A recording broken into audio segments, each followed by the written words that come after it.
del 2007.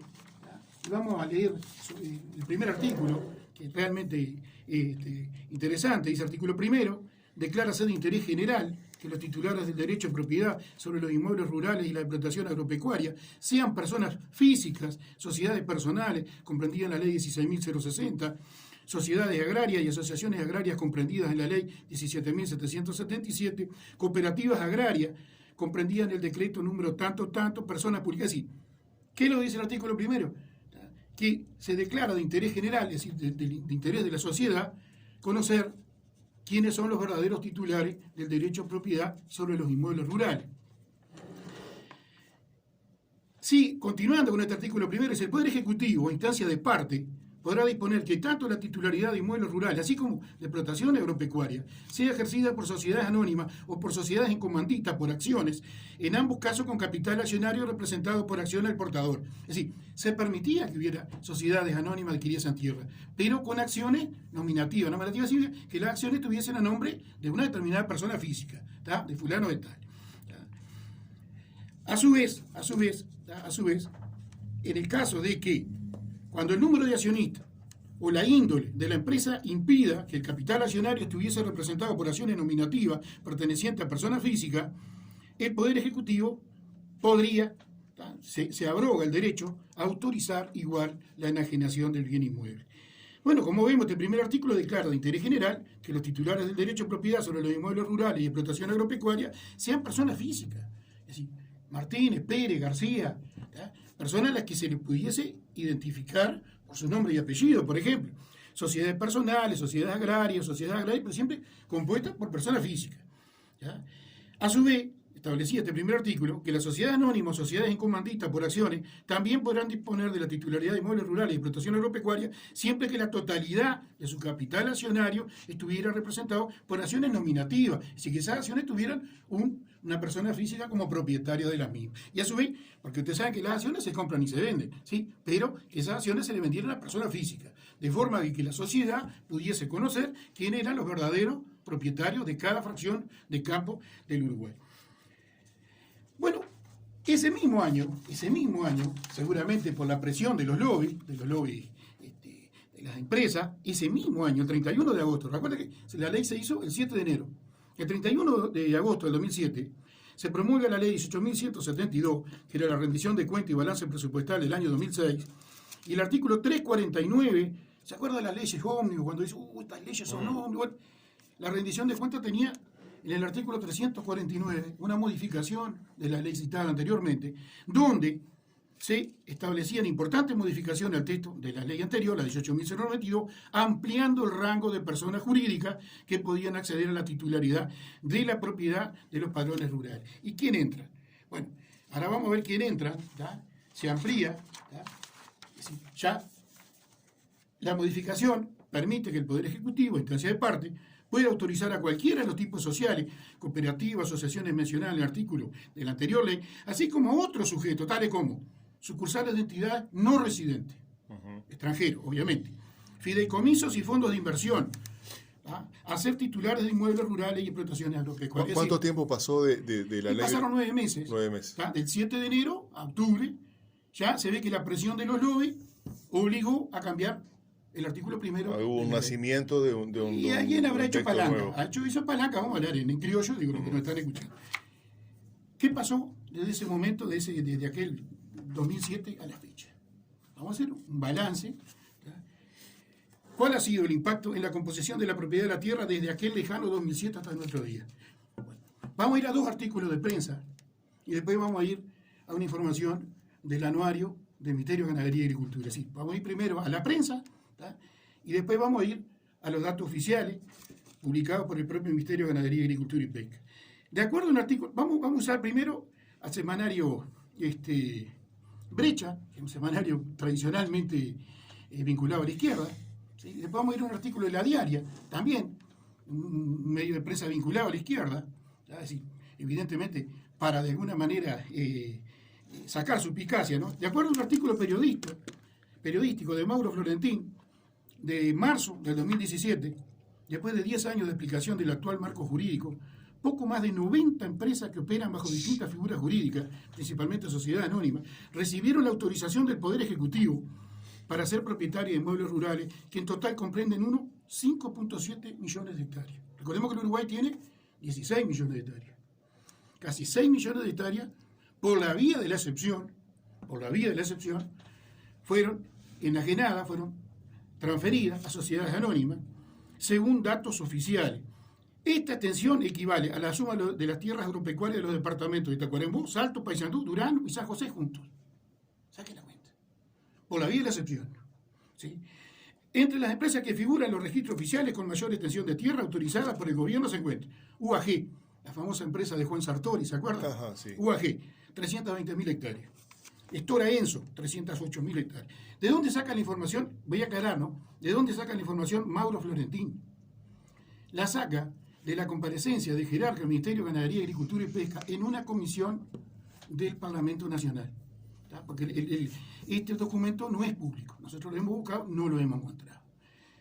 Bueno, evidentemente, la excepción se transformó en la regla. ¿Sí?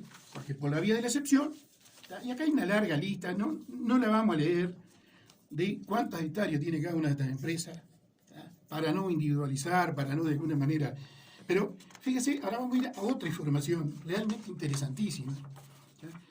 ¿Sí? Pero son empresas internacionales. No lo sabemos porque son sociedades anónimas. Entonces, como no lo sabemos quiénes son los titulares verdaderos de la sociedad anónima, tampoco podemos inferir el origen, la nacionalidad de los titulares del paquete accionario. No sabemos si son chinos, si son árabes, norteamericanos, alemanes, rusos o uruguayos. No lo sabemos. Pues son sociedades anónimas. Y para el oyente que esté pensando, bueno, sí, pero ¿cuál es el sentido de qué cambia saber quién es el dueño de esa tierra? Sí, cambia mucho. ¿Por qué? Porque no nos olvidemos que ¿cómo hacemos para llamar a responsabilidad, por ejemplo, a los verdaderos propietarios de la tierra? Imaginemos un caso de por ejemplo, violación de la norma medioambiental o un caso de evasión fiscal. Pero aparte, la mayoría de los países del mundo no permiten a la sociedad anónima adquirir tierra. Tienen que ser personas físicas. Incluso hay países como la Argentina que obligan, para adquirir tierra hay que ser ciudadano argentino, residente argentino. Acá no, viene cualquiera y compra y está todo bien, está todo bárbaro, pero ¿qué pasa si mañana llamamos a responsabilidad a una empresa, a una sociedad, y esta empresa resulta que tiene domicilio legal en un país que casualmente tiene firmado con Uruguay un tratado de promoción y protección de inversiones?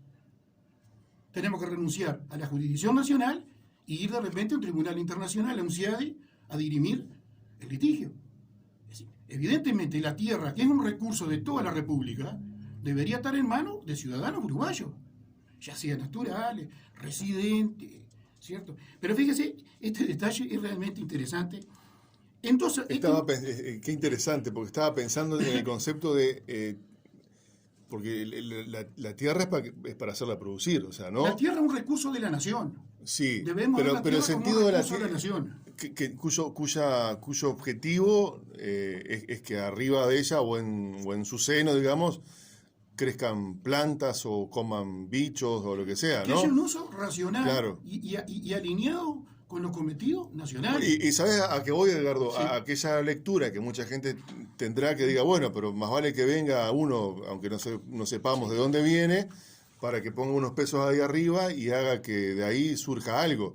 Porque ¿cuál es el sentido de que la tengan los uruguayos para juntar chircas, ¿no? Sí, totalmente, pero tenemos que pensar también que hoy la tierra, no en Uruguay, en todo el mundo, pasó a ser un activo financiero. Sí. Hoy es parte de un proceso de especulación. De hecho, no pierde valor, ¿no? No pierde al valor revés. En un mundo que las hectáreas fértiles no se tiran. Es decir, vivimos en una esfera, no en una pelota, en una esfera, que no se tira. La cantidad de tierra fértil en el mundo va a seguir siendo la misma. Pero la fertilidad de la tierra se pierde, ¿o no? Se pierde y todo lo demás. Pero mira este dato que interesante, porque yo sé la pregunta que me va a hacer, y yo te la voy a contestar por la boca de un jerarca. Sí. Este es un artículo en La Diaria, 28 de junio de 2017, el título dice, escrito por la periodista Natalia Ubal, dice, en 2 años el gobierno eximió a 11 empresas de la obligación de identificar a dueños de tierra. ¿En qué se basa Natalia Ubal? Teóricamente, cada vez que hay una exoneración, es decir, que hay una excepción, esa excepción se debería publicar en la página de la Presidencia de la República. Entonces, ¿qué hace Natalia Ubal? Va a la página y ve que hay 11 exoneraciones. Hay 11. Y ve más o menos de cuánto estamos hablando. Por ejemplo, una empresa de capitales alemanes, Forblue, Sociedad Anónima, autoriza en el 2010, el Ministerio le autoriza a comprar 3.270 hectáreas en Paysandú a la empresa Cereales de Río Negro, y el Caronero Sociedad Anónima, Forblue, compró la tierra por 23. Es decir, ¿qué hace Natalia Igual? Va a la página de Presidencia y ve que hay 11 decisiones. ¿Sí? Pero ¿qué pasa? No es así. No es así. Fíjese lo que pasa. Dice, fíjese, repito, Natalia Igual, La Diaria, junio 2017. Dice, cada resolución publicada por el Ministerio de Ganadería, Agricultura y Pesca cita un informe o resolución de la comisión encargada de aplicar la ley. ¿Se acuerda que el Estado, a instancia de parte, había una comisión, podía exceptuar de la obligación a una determinada sociedad? Sin embargo, dice, una fuente de la comisión dijo a La Diaria que no todas las autorizaciones a sociedad anónima para tener tierra son publicadas como resolución en la web de Presidencia. No todas. O sea que... Puede haber muchas más. Porque habría margen para algún reclamo de la excepción. No lo sé, pero, a ver, la información no es fidedigna. Porque ahí figura que fueron 11. Pero fueron muchas más. Entonces, fíjense lo que dice acá. En muchos casos, cuando el trámite es, entre comillas, está entrecomillado de La Diaria, no mío, es normal y se identifica al beneficiario final de la sociedad, la autorización la brinda la comisión. Cuando está todo bien, la comisión aparentemente autoriza la excepción. Los casos que requieren firmas del ministro y del presidente son del presidente de la República. Del presidente de la República. ¿Ya? ¿La firmaba Vázquez firmaba, por ejemplo? Por supuesto. Tenía que pero fíjese lo que dice. Los casos que requieren firma del ministro y del presidente son aquellos en que no se puede certificar que se cumplan las características del trámite normal. Pero de última había una decisión política, entonces. Absolutamente, lo decís vos, absolutamente. Y la decisión es política, dice acá, lo dijiste vos, pero ahora lo dice acá el artículo, sí. Lo mismo que vos dijiste. En función del proyecto productivo, explicó la fuente. Por consiguiente, en este periodo de gobierno, las autorizaciones fueron más de 11 publicadas en su web de Presidencia. Pero la Comisión no tiene sistematizada la cantidad de excepciones porque sus informes son caso a caso, aseguró la fuente. Y probablemente la Comisión tampoco actuó en todos los casos. Ahora a ver. El subdirector de la Oficina de Programación y Política Agropecuaria del Ministerio de Ganadería, Agricultura y Pesca, la famosa OPIPA, sí. Adrián Tambler, explicó a La Diaria que los pedidos de excepción solo son considerados por la PIPA cuando debe analizarse el proyecto productivo y por ese concepto entran por goteo. En los casos de las empresas que cotizan en bolsa o los fideicomisos, la excepción es prácticamente automática. ¿Se acuerdan? Automática. Cuando la ley decía que se declaraba de interés general conocer a los verdaderos titulares de la propiedad de la tierra. ¿Se acuerdan? ¿Tá? Sigo. Tambler aseguró que las empresas que están exceptuadas de cumplir con la ley 18.092 son, comillas, las que todo el mundo conoce, las forestales, UAG, apuntó el jerarca. Lo dice Tambler, no lo digo yo. Lo dice Tambler y lo reproduce Natalia Igual. Pero mire esta pregunta. El último censo agropecuario del 2011 estableció que 39% de las tierras de Uruguay está en manos de sociedades. Las sociedades anónimas poseen el 24% de la superficie, la de responsabilidad limitada el 5%, la dirigida por comandita 1.3%, mientras que la categoría otra se ubica en propietarios de 8.6% de la tierra uruguaya. Teniendo en cuenta esta cifra y las excepciones a la ley 18.092, Tambler admitió que no es posible establecer qué porcentaje de la tierra uruguaya está en manos de extranjeros. Por las dudas, si vos me preguntás eso, ¿cuánta tierra está realmente en manos de los extranjeros? ¿No lo sabía en el 2017 el subdirector de la OPIPA? Por supuesto que yo tampoco lo sé. Y bueno, y tampoco sabemos ahora. O sea, ¿qué ha hecho el gobierno de la calle en esta materia? Bueno, el gobierno de la calle te voy a decir lo que hizo. Te voy a decir lo que hizo el gobierno de la calle. ¿Te acuerdas que el texto original de la LUC lo presentó el Poder Ejecutivo? Sí. ¿Sí? ¿Te acordás? Ese texto incluía dos artículos, el 324 y el 325, que pretendía, a pesar de que esta ley, la 18.092, vimos que en su espíritu ha sido virlada estos años, al menos un marco legal que de alguna manera reglamenta la titularidad de los inmuebles. Bueno, el artículo 324 y 325 del anteproyecto de LUC presentado por el Poder Ejecutivo pretendía derogar esta ley. Derogar la 18.092 y la 18.172 y retrotraerse al marco jurídico previo a enero del 2017. Se ve que en el trámite, después del trámite parlamentario, no prosperó y esos dos artículos fueron retirados y en el texto definitivo de la LUC no figuran estos dos artículos. Pero si la ley funciona como funciona, es medio simbólico que exista o que no exista. Bueno, pero es un marco que está. Digo, si, por ejemplo, hoy yo estoy reclamando, y nosotros estamos reclamando. Porque hay una ley que te avala. Claro, hay una ley que dice, bueno, yo quiero el pleno cumplimiento del marco legal vigente. ¿Tá? Es decir, por eso estamos acá, digo, reclamando que se aplique el espíritu de la 18.092, ¿tá? Y acá me pongo la camiseta, una vieja aspiración de la izquierda nacional, ¿tá? Una vieja aspiración de la izquierda nacional. ¿Tá? Y si tengo unos minutos, simplemente ahora vamos a ir a datos oficiales. Ministerio de Ganadería, Agricultura y Pesca, Anuario Estadístico Agropecuario el año 2019, página 195. Digo por los días porque siempre hay alguno que dice, esto tira mucho, no, que lo vaya a buscar. Estos datos son públicos, puede ir a la página del Ministerio de Agricultura y Pesca y buscarlo. Superficie vendida y adquirida según nacionalidad, periodo 2008-2018. Esto fue publicado en el 2019, obviamente. Los datos eran hasta el 2018. Por nacionalidad. ¿Tá? Superficie en miles millones de hectáreas, ¿no? Los uruguayos vendieron 5.335.000 hectáreas. Vendieron 5.335.000 y compraron 3.204.000 hectáreas. Es decir, hay una diferencia de 2.131.000 hectáreas. Es decir, vendieron más de lo que compraron. Argentino, 241.000 hectáreas vendieron y compraron 300.000. El saldo, 59.000. Es decir, los argentinos compraron 59.000 hectáreas, más que un número mínimo. Brasileño, 292.000 hectáreas vendieron y compraron 174.000. La diferencia son menos 118.000 hectáreas. Y los brasileños vendieron más tierra que la que compraron. Otras, ¿tá? Que dentro de otras hay un montón de sociedades que no se pueden clasificar. Vendieron 160.000, compraron 195.000. No aplicable. No aplicable. Ahora el rubro no aplicable sería: el titular no es persona física, por tanto no se conoce su nacionalidad. En el no aplicable, vendieron 2.295.000 hectáreas y compraron 4.449.000 hectáreas. Diferencia, 2.154.000 hectáreas.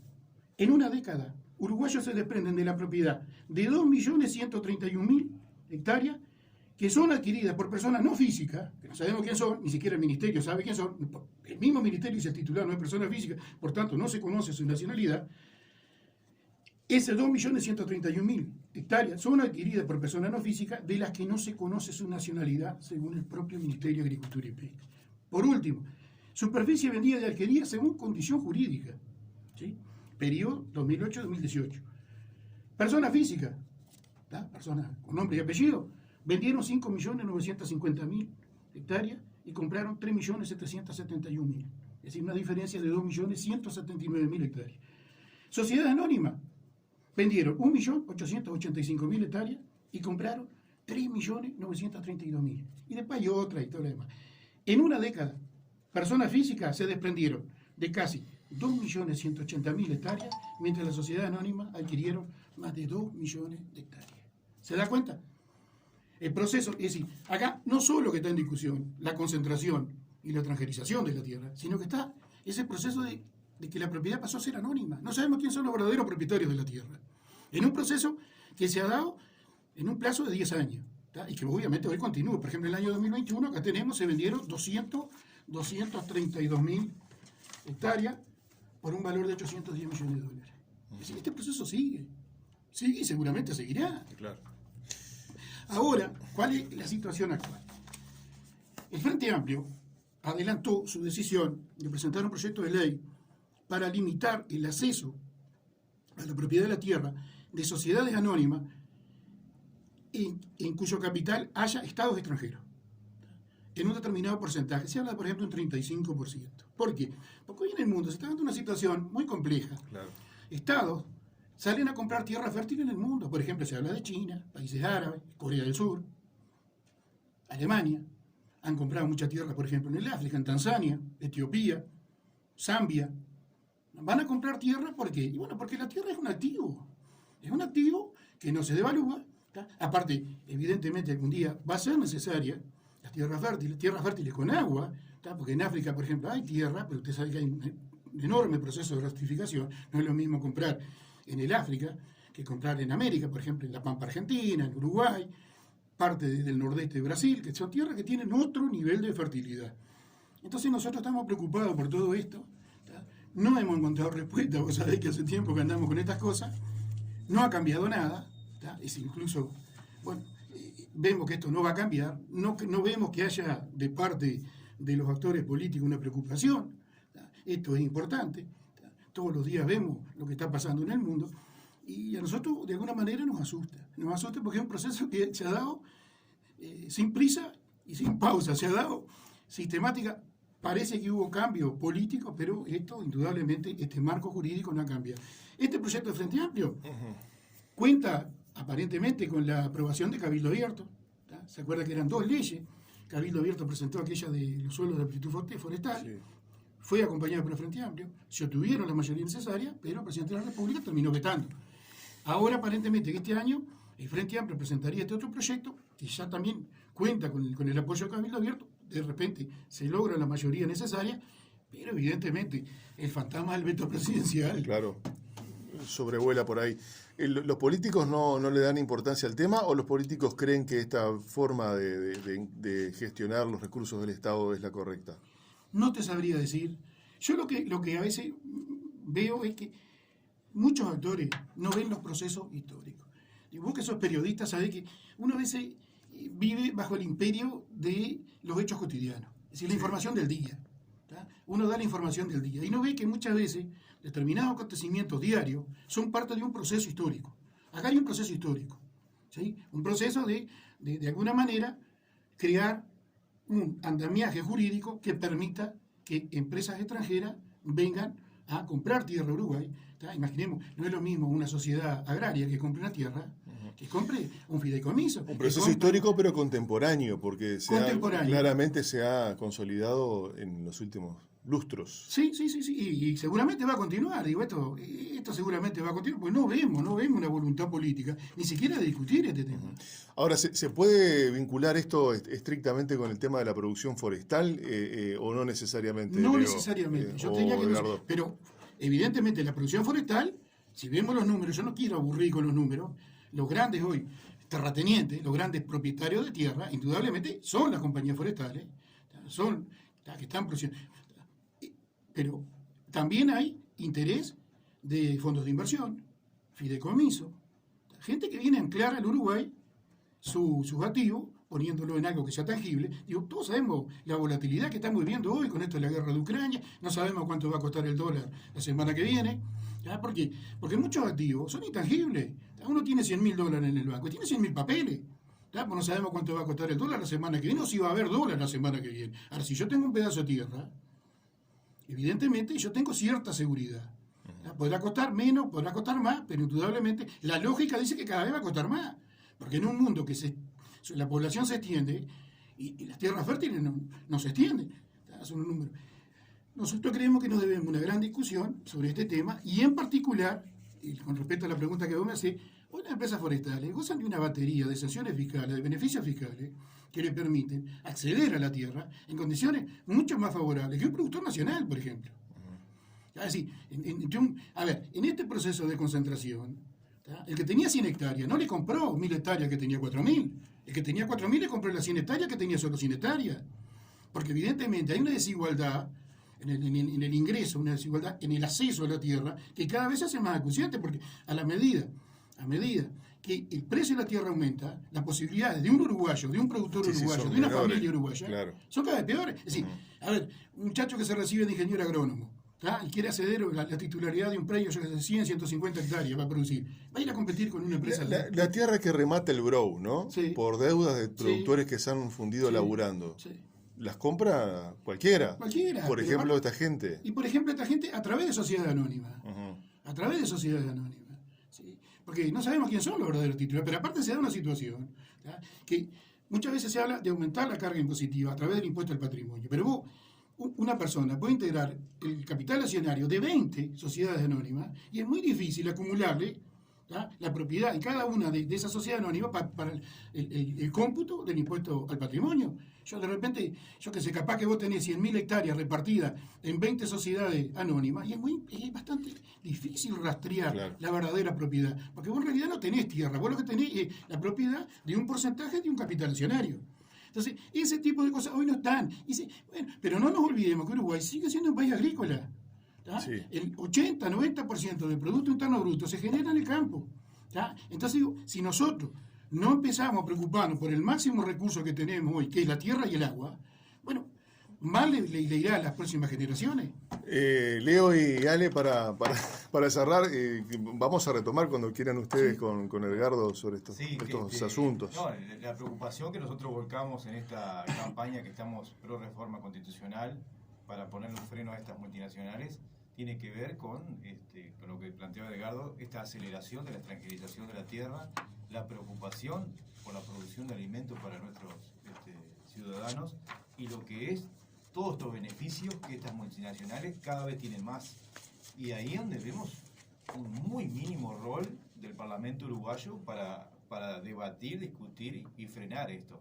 Por eso, esta herramienta que nosotros estamos poniendo a discusión pública a través de la campaña de recolección de firmas, para frenar, para declarar nulos estos contratos que tanto benefician a las multinacionales y tanto perjudican al pueblo uruguayo, decir y tratar de lograr que el pueblo se empodere de esta herramienta. Venimos de una jornada, como charlábamos hoy, del sábado fuera del predio de la Semana de la Cerveza y ayer en la feria de Calle Soriano, muy alentador. Más de 120 firmas se juntaron y por supuesto Paysandú es uno de los departamentos, como decíamos, donde mucha gente depende económicamente de las forestales, pero aquí está más allá de eso. Ayer en la feria hay datos de diferentes aconteceres cuando se está en el mano a mano con la gente, de que acá no estamos para nada atentando con las fuentes de trabajo. Hay muchísima gente que depende económicamente del trabajo que generan estas empresas multinacionales. Pero estamos hablando que ese trabajo, ese empleo, cada uno, habría que ver la cifra, y son muy carísimos en todo aspecto, no solo en el económico. Y esa persona podría reconvertirse en cualquier otro tipo de trabajo que no perjudicaría tanto al país, tanto en lo medioambiental como en lo económico, como en lo cultural, como en lo social, como en lo educativo. Ale, dejamos el cierre en tu voz con el mensaje final y no sé si dejamos teléfonos para contactos y alguna valoración más de la jornada del fin de semana. Bárbaro. Sumándome a lo que planteaba Leonardo, una muy linda jornada ayer en la feria de Calle Soriano, también con mucho entusiasmo, muchos jóvenes firmando, preguntando, ¿verdad? Bueno, también este tema que siempre subyace, ¿no? El tema del empleo, del empleo en las forestales y reafirmar eso. Nosotros no estamos en contra de ningún trabajador y de ninguna fuente de trabajo. Lo que queremos acá es poner en debate esa fuente de trabajo, ¿verdad? Sin ir a la confrontación con las personas. Que eso quede claro que desde el movimiento no es eso lo que nosotros pretendemos. Y de repente, bueno, recordar que estamos en la feria de Calle Soriano, en la esquina de Soriano y Entre Ríos, de 10 a 12:30 aproximadamente los domingos. Ayer es un día precioso. Y bueno, vamos a estar fuera del predio también en la semana, y los sábados en Plaza Constitución también en la tarde, de 15 a 18 aproximadamente. Y doy los teléfonos de contacto por si alguien quiere información o que nos acerquemos para firmar. Leonardo 091-354-930, Silvia 097-999-198, Agustina 099-603-357, Ruth 092-289-230, Zapicán 099-722-769. Perfecto, muchas gracias. Bueno, muchas gracias.